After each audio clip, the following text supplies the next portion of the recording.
اور ان کے قومی سلامتی کے جو مشیر ہیں وہ ہر وقت پاکستان کے خلاف کوئی نہ کوئی سازش کرتے ہیں.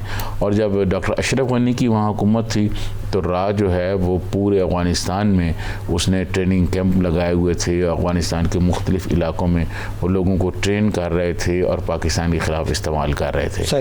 آپ کو یاد ہوگا یہاں لاہور میں 2 مہینے پہلے جو ایک دھماکہ ہوا ایک ہائی ویلیو ٹارگٹ کے گھر کے قریب, تو وہ لوگ بھی افغانستان ہی سے آئے ہوئے تھے.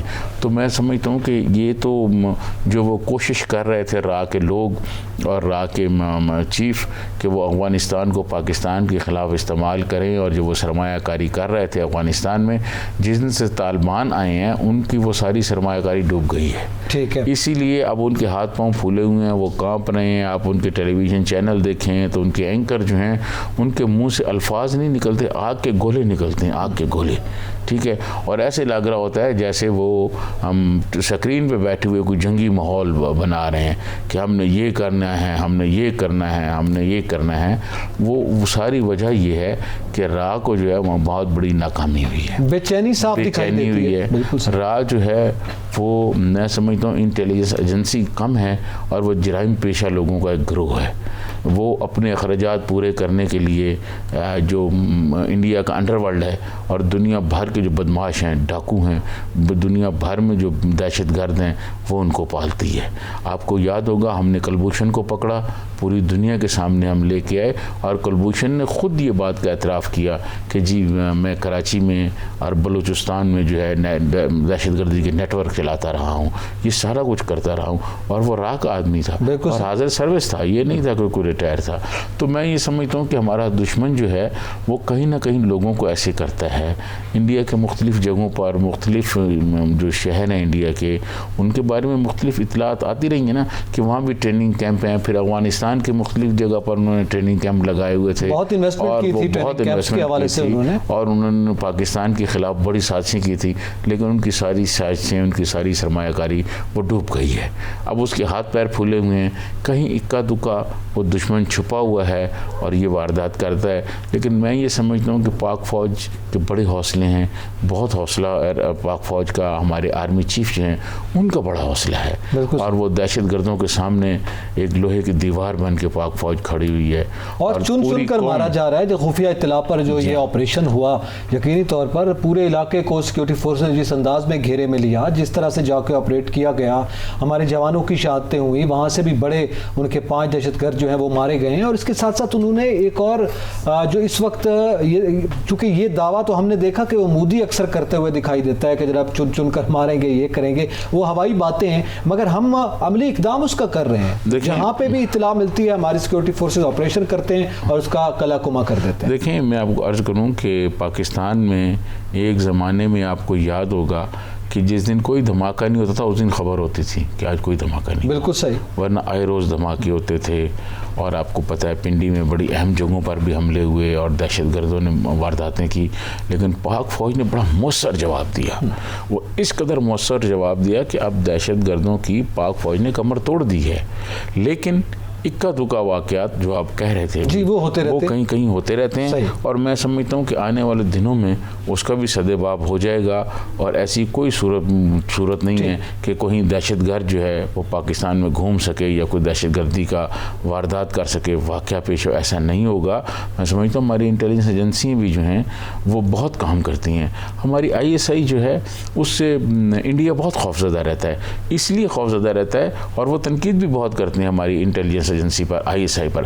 ISI ہماری جو دفاع کی فرنٹ لائن ہے, ساری پورا ملک جانتے ہیں, پوری قوم جانتی ہے کہ ISI ہماری دفاع کی پہلی فرنٹ لائن ہے. وہ ہماری فرنٹ لائن ہے. آج آرمی چیف نے ایئر ہیڈ کوارٹرز کا دورہ کیا ہے تو وہاں پہ بھی انہوں نے ظاہر آپریشنل معاملات کا جائزہ لیا. تو بڑے متحرک ہیں ہمارے. دیکھیں خطے میں جو غیر معمولی حالات آ رہے ہیں, غیر معمولی تبدیلیاں ہو رہی ہیں, اس کے لیے ہمیں ہر وقت تیار رہنا ہے. پاک فوج تو ہر وقت تیار رہتی ہے, لیکن پھر بھی اپنے تمام جو معاملات ہیں, ڈپارٹمنٹس ہیں, ان کے آپریشنلز کے جو معاملات ہیں, اسی لیے آج آرمی چیف جو ہیں جنرل قمر جاوید باجوہ صاحب وہ ایئر ہیڈ کوارٹر گئے ہیں, وہاں انہوں نے چیزیں دیکھی ہوں گی, کیونکہ جو انفارمیشن آرمی چیف کے پاس ہوتی ہے وہ کسی کے پاس نہیں ہوتی. خطے میں کیا ہو رہا ہے, آنے والے حالات میں دنوں میں کیا ہوگا, کیا تبدیلیاں ہوگی, دشمن کیا کر رہا ہے. تو دشمن کے عزائم کو خاک میں ملانے کے لیے army chief general Qamar Javed Bajwa صاحب ہر وقت متحرک رہتے ہیں. تو میں سمجھتا ہوں کہ ان کا ہر وقت متحرک رہنا ہی یہ دشمن کے لیے بہت بڑا پیغام ہے, بہت بڑا میسج ہے. اور یہ ہمارا دشمن جو اکا دکا واردات کرتا ہے, آپ دیکھیے گا آنے والے دنوں میں یہ بھی نہیں ہوگی. اور بالکل پاکستان جو ہے وہ, ہم دیکھیں دوسری بات میں آپ کو بتاؤں, ہمیشہ ہماری کوشش رہی ہے کہ ہم خطے میں امن ہو, اور ہم اس بات کی حامی رہے ہیں کہ خطے میں امن ہو. بلکہ ہم نے تو کئی دفعہ کوشش کی, ہمارے پرائم منسٹر جناب عمران خان صاحب نے جب پرائم منسٹر مودی جیت کے آئے تو انہوں نے ان کو ٹیلی فون کالیں بھی کی, لیکن وہ آگے سے انہوں نے رسپونڈ نہیں کیا. ہم تو آج بھی چاہتے ہیں کہ خطے میں امن ہو. دیکھیں میں آپ کو عرض کروں کہ جنگیں مسائل کا حل نہیں ہے, جنگیں آپ جتنی مرضی کر لیں, اب پھر بھی مسئلہ جو آپ نے حل کرنا ہے وہ ٹیبل پہ بیٹھ کے آخری کار اور مذاکرات پہ آنا. ہاں آپ دیکھ لیں مشرقی جرمنی اور مغربی جرمنی, یورپ کو آپ دیکھ لیں کتنی لڑائیاں ہوئی ہیں. آج یورپ آپ دیکھ لیں. اور میں آپ کو ایک اور بات بتا دوں کہ دیوار برلن کے گرنے اور سوویت یونین کے انہدام کے بعد جو طبقاتی کشمکش ہے وہ بہت بڑی ہے. جو خطے میں دیکھنے کی بات ہے وہ یہ ہے کہ جو غربت ہے, جو بے روزگاری ہے, جو مہنگائی ہے خطے میں, انڈیا کی تو ہمارے سے بہت بری حالت ہے. تو اس کی طرف توجہ دینی چاہیے, وہاں دیکھنی چاہیے. یہ جو میں سمجھتا ہوں راہ جو ہے, یہ راہ کے جو عزائم جب ناکام ہوتے ہیں, اس کے عزائم جب خاک میں ملتے ہیں تو پھر وہ اس قسم کی وارداتیں اکا دکا کوئی کراتا رہتا ہے اپنے لوگوں سے. ٹھیک ہے, مزید بھی گفتگو کریں گے, وزیر اعظم کے دورہ لاہور کا بھی ذکر کریں گے. یہاں پہ وقت تو ایک بریک کا, ہمارے ساتھ رہیے گا.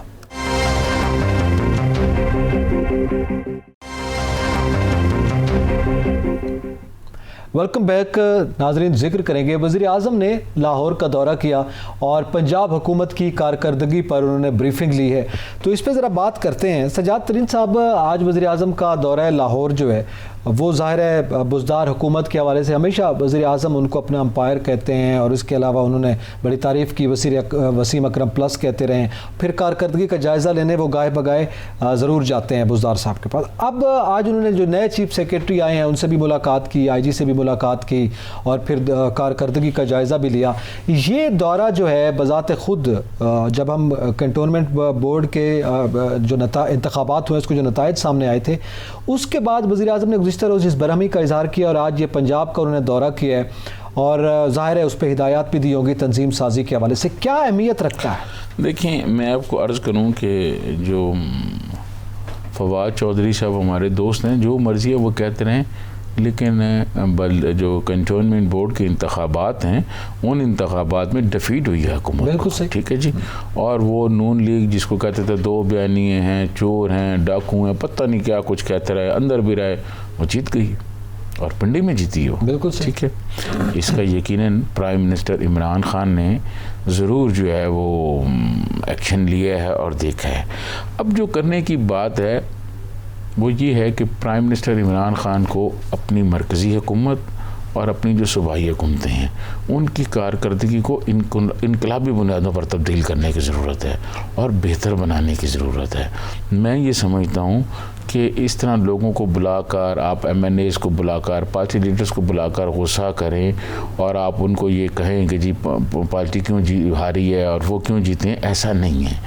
اصل صورتحال یہ ہے, کل آپ کو پتہ ہے نصرت احد ہمارے ساتھ تھیں, پی ٹی آئی کی پارلیمانی سیکرٹری ہیں, ایم این اے بھی ہیں, تو انہوں نے یہ کہا کہ ہاں مہنگائی ہے اور مہنگائی کی وجہ سے عوام ناراض ہیں. بالکل صحیح. اور کل جو ہم ڈسکس کر رہے تھے شوکت ترین صاحب کی پریس کانفرنس, تو شوکت ترین صاحب جو اشارے دے رہے تھے اس سے تو ایسے لگتا ہے کہ آنے والا مہینہ جو اکتوبر نومبر میں مہنگائی کا کوئی اور طوفان آنے والا ہے. دیکھیں میں آپ کو عرض کروں, میں پہلے بھی اپنے پروگرامز میں یہ بات کہہ چکا ہوں کہ I M F, World Bank, Moody's, یہ باقی مانیٹرنگ کے جو ادارے ہیں بڑے بڑے, یہ جتنے بھی ادارے ہیں یہ آپ کے بارے میں جو مرضی اچھی رپورٹیں دیتے رہے ہیں, جو مرضی آپ کہتے رہیں، ڈالر کو آپ جس طرح مرضی دنیا سے مارکیٹ سے ملاتے رہیں، پیٹرول کو آپ جو مرضی کراتے رہیں کہ مہنگائی ہو گیا، ادھر بھی مہنگا ہو گیا، ڈالر کا یہ ہو گیا. جو عام آدمی ہے نا جی، جو مزدور ہے، محنت کش ہے، غریب ہے، اس کے گھر میں روٹی اگر نہیں ہے تو اس کو کسی معاشی صورتحال اور آپ کی انقلابی معاشی تبدیلیوں کے دعوے کوئی غرض نہیں ہے. غریب آدمی بہت مشکلات کا شکار ہے. پرائم منسٹر عمران خان، سچی بات یہ ہے کہ بزدار صاحب 3 سال رہے ہیں، 2 سال باقی رہ گئے ہیں، اور میں سمجھتا ہوں کہ بزدار صاحب کی کارکردگی جو ہے وہ اچھی نہیں ہے. صحیح، ٹھیک ہے.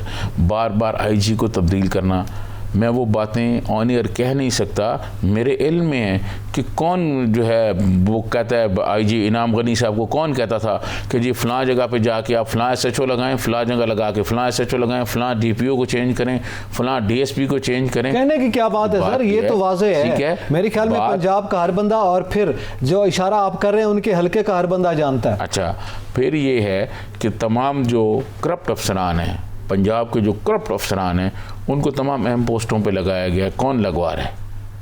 اس پر توجہ دینی چاہیے. صحیح. میں سمجھتا ہوں بیوروکریسی کو یہ ٹھیک نہیں کر سکے. پھر جو متحد عدالتیں ہیں، چھوٹی عدالتیں جو ہیں، ان میں لوگوں کو انصاف نہیں مل رہا. لوگوں کے مقدمات بہت زیادہ ہیں. نظام عدل میں جس طرح کی پرائم منسٹر تبدیلیاں کہتے تھے، انقلابی تبدیلیاں، وہ تبدیلیاں نہیں ہو سکیں. لوگ آج کورٹ کچہری کے چکر میں بہت پریشان ہیں. وہاں کورٹ کچہری کی پچھلے دنوں مجھے 2-4 لوگوں سے ملنے کا اتفاق ہوا، تو وہ کہتے ہیں جی پہلے تو یہ تھا کہ وہاں کے صرف انسان جو ہے نا وہ پیسے مانگتے تھے، اب تو کورٹوں کی دیواریں بھی پیسے مانگتی ہیں. وہاں اگر کھڑے ہو جائیں تو وہ بھی کہتے ہیں بھی لگائیں کچھ.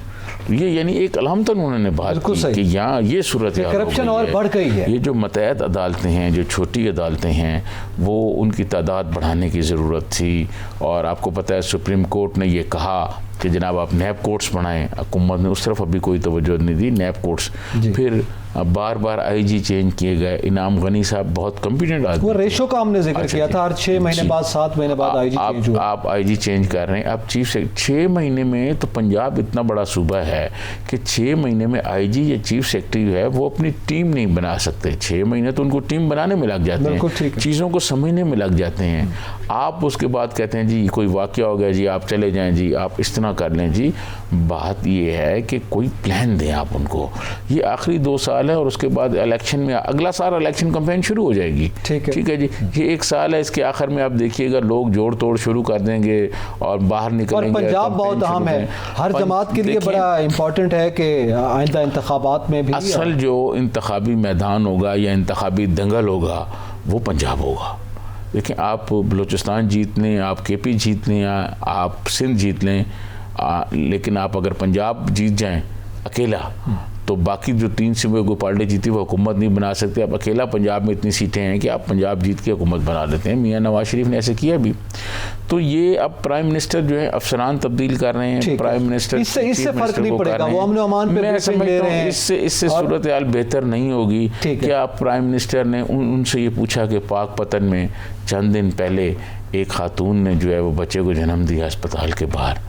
یہ کیا آپ بتائیں مجھے نقی صاحب کہ ریاست مدینہ میں ایسا ہوتا تو وہ پھر حکمران بندہ رہ سکتا تھا کہ جس کے دور میں یہ ہو. ایک ایم ایل اے کے حلقے میں ہو جائے تو اس کو بھی پریشانی ہوتی ہے. یہ تو خاتون اول کا آبائی علاقہ ہے اور ماشاءاللہ سے آج وزیر اعظم کے لاہور کے دورے کے موقع پر خاتون اول بھی ساتھ موجود تھیں اور یہ کہا گیا کہ وہ دکھی انسانیت کی فلاح کے لیے مختلف اداروں کا اور مختلف جگہوں کا انہوں نے دورہ کیا. آج مینٹل ہاسپٹل کا انہوں نے دورہ کیا اور وہاں پہ جو ڈاکٹر تھے انہوں نے بھی بڑی سخت، یعنی ہم یہ بات کرتے ہیں نا کہ وزیر اعظم برہم ہو گئے، آج وہ بھی برہم ہو گئے ان پر. انہوں نے کہا کہ آپ بیٹھیں، میں دورہ پرانی بلڈنگ دیکھ کر آتی ہوں اور آپ یہاں کاغذ پہ اپنے ٹارگٹ لکھیں اور میں واپس آؤں تو مجھے آپ نے بتانا ہے. دیکھیں میں یہ سمجھتا ہوں یقیناً وہ بھی پاکستانی ہیں، ان کے اندر بھی لوگ غریب ہوں، ان کے لیے ایک دل ہے، درد ہے، ایک نرم گوشہ رکھتی ہیں وہ. لیکن صورتحال یہ ہے کہ وہ کوشش کرتی ہیں کہ غریب آدمیوں کے لیے جو ہے نا کوئی مشکلات پیدا نہ ہوں اداروں میں. لیکن ہمارا جو سسٹم ہے وہ سسٹم ایسا ہے کہ غریب آدمی ہی مشکل کا شکار روزگار ہے. غریب آدمی کو مشکل سے نکالنے کے لیے کوئی ابھی تک 3 سالوں میں حکومت نے کوئی پالیسی نہیں دی. یہ جو کہتے ہیں جی ہم نے اساس پروگرام شروع کیا, یہ تو کاپی ہے. یہ تو پیپلز پارٹی نے شروع کیا تھا, بے نظیر انکم سپورٹ پروگرام ہے, اور محترمہ بے نظیر بھٹو کا نام شاید ان کو اچھا نہیں لگتا تھا. جی کیا واقعی غریب طبقہ اس میں شامل ہوا ہے؟ جس ڈیٹے کا شوکت ترین صاحب ذکر کر رہے تھے, وہ ڈیٹا لیا گیا ہے اور ٹارگیٹڈ ہم ان کو سبسڈی دیں گے, تو کیا وہ پہلے تو اس ڈیٹے پر تحفظات ہے کہ وہ ڈیٹا میں جو لوگ شامل ہیں کیا واقعی وہ غریب ہیں؟ مجھے بہت سے ایسے لوگوں کی ملاقات ہوتی ہے, آپ کی ملاقات ہوتی ہے, جو اکثر شکایت کرتے ہیں, آپ کو بھی میسیج آتے ہیں, ہمیں بھی, کہ جناب ہمارے سامنے وہ بندہ جو ہم سے بہتر اس کا روزگار بھی ہے اور اس کے حالات بھی بہتر ہیں, خوشحال ہے, وہ شامل ہو گیا ہے, اور جو بیوہ ہے, غریب ہے, مجبور ہے, وہ شامل نہیں ہوئی. تو وہ نیچے سرویئر ٹیم جو ہے اس کی بڑی کرپشن کی شکایات ہے. پیپلز پارٹی کے دور میں میں آپ کو عرض کروں کہ ایک جب یہ پروگرام شروع ہوا تو بہاول نگر سے آگے ایک گاؤں ہے, وہاں کی ایک خاتون نے ٹی وی کے ایک پروگرام میں یہ کہا, کوئی رپورٹر ہمارا ساتھی وہاں گیا تو بے نظیر انکم سپورٹ پروگرام کا, اس نے کہا, میں نے بوڑھی خاتون تھی, 60-70 سال کی تھی, کوئی گاؤں کی عورت, اس نے کہا بے نظیر انکم سپورٹ پروگرام کے مجھے پیسے ملے ہیں اور میں نے اپنی زندگی میں 1000 کا نوٹ پہلی دفعہ دیکھا ہے. بالکل صحیح سر. میں آپ کو عرض کروں کہ یہاں لوگ کروڑوں کروڑ 1 کروڑ روپیہ 30-30 15-15 20-20 نسلوں میں نہیں کما سکتے, اور دوسری طرف کرپٹ لوگ جو ہیں وہ اربوں روپے جو ہے ایک منٹ میں کما رہے ہیں ان کی دولت میں. اور ہماری بدقسمتی یہ ہے کہ ہمارے ہاں جو سیاستدان ہیں وہ تو جیلوں میں ہوتے ہیں تو ان کی دولت میں اضافہ ہو رہا ہوتا ہے, جب حکومت میں ہوں گے پھر تو ہوگا ہی ہوگا. یہ جیلوں میں ہوتے ہیں, ان کی دولت میں اضافہ ہو رہا ہوتا ہے. نہیں, یہ تو ان کی دولت میں اضافہ ہو رہا ہے جو جا کے چیک کرتے ہیں, ڈیٹا اکٹھے کرتے ہیں کہ جناب والا یہ غریب ہے کہ نہیں, اس پر طے ہوتا ہے, اس ڈیٹا کی بنیاد پر, اس سرویئر کے دیے گئے جو فگرز ہیں یا جو اس کے جو تفصیلات ہیں اس پر یہ طے ہوتا ہے کہ یہ غریب ہے یا نہیں ہے. ابھی تو وہ جو سرویئر ہے نا جو یہ طے کر رہا ہے, ابھی تو وہ بھی امیر ہو رہے ہیں. دیکھیں میں آپ کو عرض کروں کہ کوئی بھی ملک جو ہے نا وہ اس طرح کے پروگراموں سے ترقی نہیں کر سکتا کہ آپ پناہ بنا لیں, آپ لوگوں کو مطلب اس طرح پیسے تقسیم کریں. یہ ایک عبوری ٹائم کے لیے تو بات چل سکتی ہے, لیکن آپ کو بالآخر لوگوں کے لیے روزگار پیدا کرنے ہوں گے. بالکل صحیح. لوگوں کو روزگار کے مواقع دینے ہوں گے. اور پرائم منسٹر ابھی جو گئے ہیں, اب نئے چیف سیکرٹری سے بھی انہوں نے ملاقات کی, آئی جی سے بھی کی, ان کو بہت سارے ٹارگٹ دیے ہوں گے. لیکن آپ دیکھ لیجئے گا کہ اگلے 4-6 مہینے کے بعد ہم ایک پروگرام کر رہے ہوں گے یہاں بیٹھے ہوئے, اور کہہ رہے ہوں گے کہ یار ابھی وہ آئے تھے اور چلے گئے. نہیں, یہ تو ان کو دے رہے ہیں نا. جنوبی پنجاب میں آپ کو پتہ ہے جو نیا سیکریٹریٹ بنا جنوبی پنجاب کے لیے الگ, اس میں یہ خبر گزشتہ دنوں سامنے آئی تھی کہ وہاں پہ ایڈیشنل جو سیکریٹریز ہیں اور نیچے جو سیکریٹریز ہیں ان کو اختیارات منتقل کیے گئے. اس سے پہلے اختیارات کا معاملہ تھا. اب ظاہر ہے جب آپ پنجاب کا دورہ کر رہے ہیں تو پھر میرے خیال میں وہاں بھی آپ کو جانا چاہیے, پھر وہاں سے بھی جو اس وقت نئے سیکریٹری کو جو اور سیکریٹریٹ کو جو مسائل ہیں اس کا بھی ادراک ہونا چاہیے. دیکھیں, میں آپ کو عرض کروں کہ یہ جو سرائکی وسیب کا اور یہ سیکریٹریٹ کا ہے نا, یہ بس ایسے ہی ہوا میں باتیں ہیں. وہاں ایک تھوڑا سا اگر مجھے ٹائم دے, بریک کی طرف مجھے کہا جا رہا ہے پڑھنا ہے, پھر جو میڈیا کے حوالے سے معاملات ہیں اس کا بھی ذکر کرتے ہیں. ناظرین, یہاں پہ وقت ہوا ایک بریک کا, ہمارے ساتھ رہیے گا.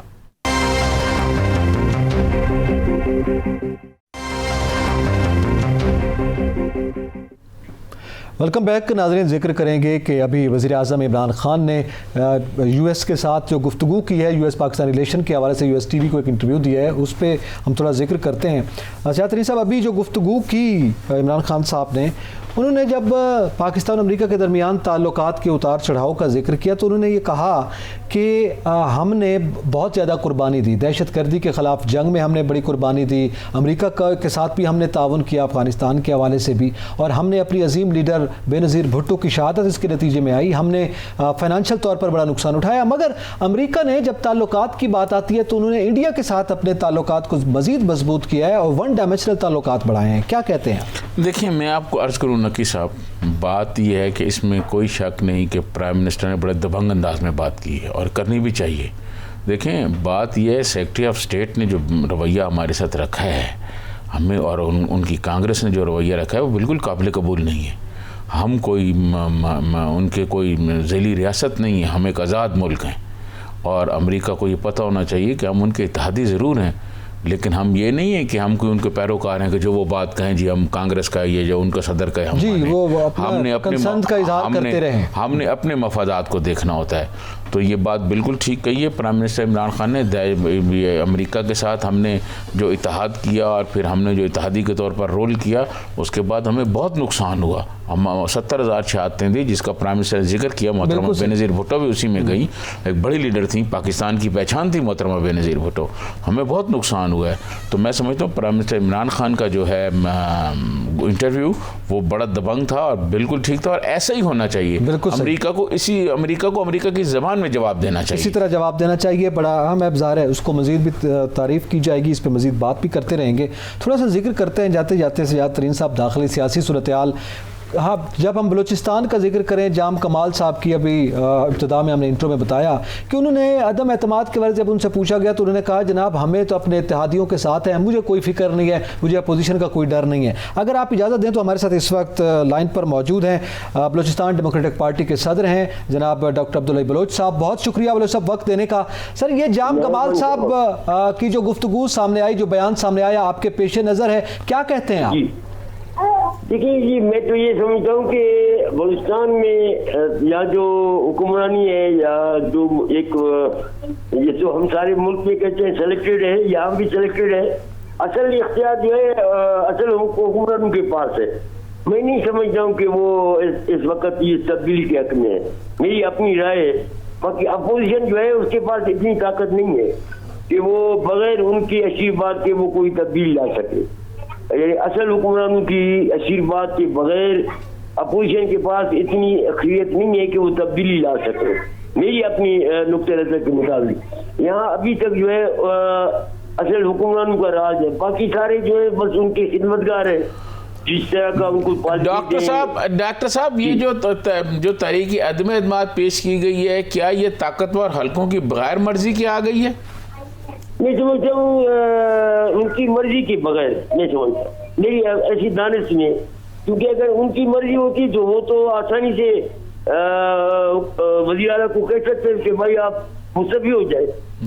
آپ کو یاد ہوگا, میں آپ کو یاد دلاؤں ماضی کی بات, لیکن جب سردار ثناء اللہ کے خلاف عدم اعتماد آئی تھی, اگر آپ کو یاد ہو, سردار ثناء اللہ زہری صاحب کے خلاف عدم اعتماد پیش ہوا تھا, مگر عدم اعتماد اسپانسر بھی طاقتور لوگوں نے کیا تھا, اسپانسر بھی انہوں نے کیا تھا جو اصل لوگ ہیں, اصل حکمران ہیں, مگر انہوں نے بعد میں ان سے اسی بار لے کر وہ مسئلے کو یہ ختم کیا. ٹھیک ہے, استعفے کی بات ہوتی ہے, اگر واقعی یہ معاملہ ہوتا تو اپوزیشن کمزور ہے, آپ سمجھتے ہیں. بہت شکریہ ڈاکٹر عبداللہ بلوچ صاحب, آپ نے وقت دیا. یہ ظاہر ہے جب ہم بلوچستان کی بات کرتے ہیں, جس کانفیڈنس کے ساتھ وزیر اعلیٰ بلوچستان نے کہا ہے کہ اپوزیشن پہ ظاہر ہے ان کو پکا یقین ہے کہ اپوزیشن کچھ نہیں بگاڑ سکتی, جیسے ہمارے وزیر اعظم کہتے ہیں, یہ شیخ رشید صاحب کہتے ہیں, مرکز میں بھی اور صوبے میں. دیکھیں, میں آپ کو عرض کروں کہ جام کمال صاحب جو ہیں وہ ہیں تو بہت وفادار آدمی, اور سارے لوگوں سے تعلق بنا کے چلتے ہیں, اور بلکہ بلوچستان میں ان کے والد جب چیف منسٹر تھے, میری ان سے بھی بہت ملاقاتیں رہتی تھیں, وہ بھی ایسے ہی آدمی تھے. اور میں آپ کو ایک واقعہ سناؤں کہ ایک صاحب نے ان کے خلاف پریس کانفرنس کی, اور اگلے دن ہم وہاں گئے ہوئے تھے, ان کے ناشتے سے پہ ہماری ملاقات تھی, ان کے والد صاحب جو تھے, تو وہ جناب صاحب بھی آئے ہوئے تھے اپنی فائلیں اٹھا کے. تو میں نے کہا بھائی وہ آپ نے تو کل بڑی سخت پریس کانفرنس کی جو آج اخباروں میں چھپی. انہوں نے کہا کوئی بات نہیں, وہ تو جام صاحب سے کام تو کرانا ہے. تو جام صاحب نے بھی کوئی وہ نہیں برا مانا. تو بنیادی طور پہ جو چیف منسٹر بلوچستان جو ہیں وہ ایک وفادار آدمی ہیں اور وفاداری کی سیاست کرتے ہیں, لیکن اب مسائل وہاں پر لوگوں کے مختلف ہیں. وہ لوگوں کی ڈیمانڈز اتنی ہیں, ہر بندے کی ڈیمانڈز ہے, اور میرے خیال میں چیف منسٹر بلوچستان کے لیے ہر بندے کو خوش رکھنا مشکل ہے, ہر بندے کی ڈیمانڈ پوری کرنا مشکل ہے. مختلف لوگوں کی مختلف ڈیمانڈز ہوتی ہیں, اور اپوزیشن والے بھی چاہتے ہیں کہ ان کو بھی مراحت جو ہے وہ اسی طرح ملے جیسے حکومت کے لوگوں کو مل رہی ہیں. تو چیف منسٹر کے لیے یہ مشکل ہو جاتا ہے. تو جیسے ڈاکٹر حبیب اللہ صاحب نے بھی کہا، میں یہ نہیں سمجھتا کہ کوئی چیف منسٹر کے خلاف کوئی عدم اعتماد جو ہے کامیاب آ جائے گی یا وہ کامیاب ہو جائے گی، بظاہر نہیں لگ رہا۔ تو یہ جو 16 ممبران نے دستخط کیے اور عدم اعتماد کی بات کر رہے ہیں، یہ بات کہاں سے چلی؟ یہ صرف ایک دباؤ ڈالنے کی بات ہوتی ہے، ایک پریشر ٹیکٹس جسے آپ کہہ سکتے ہیں، پریشر دباؤ کہ چیف منسٹر کو دباؤ میں لایا جائے، اپنے جو مطالبات ہیں وہ منوائے جائیں، اپنے جو کام ہے۔ اور پھر دیکھیں میں آپ کو عرض کروں کہ بلوچستان کی سیاست پاکستان سے ذرا مختلف ہوتی ہے، وہاں لوگوں کے کچھ تو قانونی کام ہوتے ہیں جو میرے خیال میں چیف منسٹر کر دیتے ہیں، کچھ کام پاکستان کے دیگر حصوں سے، کیونکہ پاکستان سے مختلف کا مطلب بلوچستان نہیں، پاکستان سے پاکستان کے دیگر حصوں میں جو سیاست ہے نا وہ ذرا اور انداز اور بلوچستان میں کیونکہ قبائلی نظام ہے، قبائلی معاشرہ زیادہ ہے، تو وہاں پر جو لوگ ہیں ان کے اپنے کام کچھ قانونی، کچھ غیر قانونی، کچھ اس طرح کے مطالبات، کچھ ضرورت سے زیادہ مطالبات جو چیف منسٹر کے لیے پورے کرنا مشکل ہو جاتے ہیں، تو پھر ان پر لوگ ناراض ہو جاتے ہیں۔ جب ناراض ہو جاتے ہیں تو وہ پھر جناب جیل تک چلے جاتے ہیں، وہ پھر جا کے نا اپنا تحریک عدم اعتماد کرتے ہیں اور اس طرح کرتے ہیں۔ اور جو حالات ہیں ان حالات میں ایسا نہیں لگ رہا کہ چیف منسٹر پنجاب کو تبدیل کیا جائے، چیف منسٹر بلوچستان کو تبدیل کیا جائے، کیونکہ آپ کو پتہ ہے ساتھ ہی افغانستان ہے، چمن بارڈر سے صورتحال ایسی ہے تو وہاں ایسا نہیں ہو سکتا۔ اور چیف منسٹر بلوچستان کام بھی ٹھیک کر رہے ہیں ابھی، ٹھیک ہے، تو اس وقت ویسے بھی ظاہر ہے ایسا کوئی چانس نہیں لگ رہا، لیکن ایک آپ یہ کہہ سکتے ہیں کہ ایک پریشر، ایک دباؤ ٹیکٹس ہے، چیف منسٹر پر دباؤ ڈالنے کی کوشش ہے، اور وہ میرے خیال میں شاید کامیاب نہیں ہوگی، وہ اس طرح سے کامیاب نہیں ہو سکے گی۔ اسی کے ساتھ ہی پروگرام کا وقت ختم ہوا۔ اعتزاز نقی اور سجاد ترین کو اجازت دیجیے، اللہ حافظ۔